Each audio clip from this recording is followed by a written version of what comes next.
यह है मधुमक्खी के छत्ते के अंदर की अद्भुत दुनिया। सब कुछ रानी मधुमक्खी से शुरू होता है। वह सावधानी पूर्वक हर कोशिका में एक अंडा रखती है जो नए जीवन की शुरुआत करता है।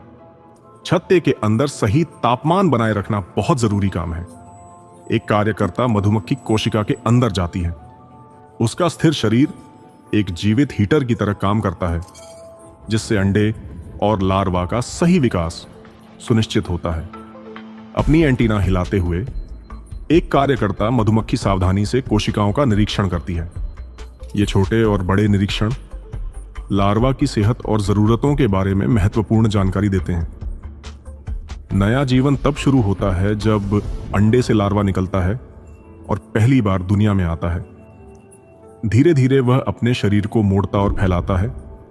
छत्ते की सुरक्षा में बढ़ने के लिए तैयार होता है। नवजात लार्वा को उसका पहला भोजन कार्यकर्ता मधुमक्खी देती है। वह बहुत सावधानी से पोषक जेली कोशिका में डालती है, जिससे लार्वा का स्वस्थ विकास हो सके। अगर छत्ता बहुत गर्म हो जाता है तो मधुमक्खियां उसे ठंडा करने के लिए तुरंत सक्रिय हो जाती हैं। एक कार्यकर्ता मधुमक्खी कोशिका की दीवार पर पानी की एक बूंद डालती है, जो भाप बनकर तापमान कम कर देती है और लार्वा को सुरक्षित रखती है। कभी कभी एक कार्यकर्ता मधुमक्खी सीधे लार्वा को मुंह से भोजन कराती है। यह अनोखा व्यवहार सुनिश्चित करता है कि लार्वा को सही पोषण मिले। जब लार्वा अपने अगले विकास चरण के लिए तैयार होते हैं, तो कार्यकर्ता उनकी कोशिकाओं को बंद करने का काम करते हैं। वे सावधानी से मोम की परत से कोशिकाओं को सील करते हैं, जिससे लार्वा सुरक्षित कोकून में बदल सकें। लार्वा अपनी कोशिका के अंदर कोकून बनाते हैं, धीरे धीरे वयस्क बनने की प्रक्रिया शुरू करते हैं। इस बीच कार्यकर्ता मधुमक्खियां उनकी देखभाल करती हैं, छत्ते को साफ और पोषण से भरा रखती हैं।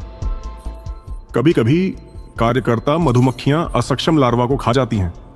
यह मुश्किल लेकिन जरूरी काम छत्ते के संसाधनों को बचाने और स्वस्थ लार्वा को बढ़ने में मदद करता है। छत्ते में परजीवियों से लड़ने के लिए भी कार्यकर्ता मधुमक्खियां तेजी से कदम उठाती हैं।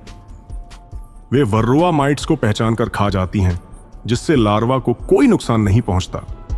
कोशिकाओं को नए अंडों के लिए साफ किया जाता है। कार्यकर्ता मधुमक्खियां एक दूसरे की देखभाल में भी माहिर होती हैं। वे एक दूसरे को साफ करती हैं, परजीवी और गंदगी हटाकर छत्ते की सेहत बनाए रखती हैं। छत्ते में पराग केवल संग्रहित नहीं होता, बल्कि उसे विशेष तरीके से तैयार किया जाता है। कार्यकर्ता मधुमक्खियां पराग को कोशिकाओं में दबाकर उसमें लार या शहद मिलाकर बी ब्रेड बनाती है, जो छत्ते के लिए पोषण का मुख्य स्रोत है। छत्ते में कार्यकर्ता मधुमक्खियां बिल्डर का काम भी करती हैं। वे मोम के धागों से छत्ते की संरचना को बदलती और सुधारती हैं, ताकि छत्ते की बदलती जरूरतें पूरी हो सकें।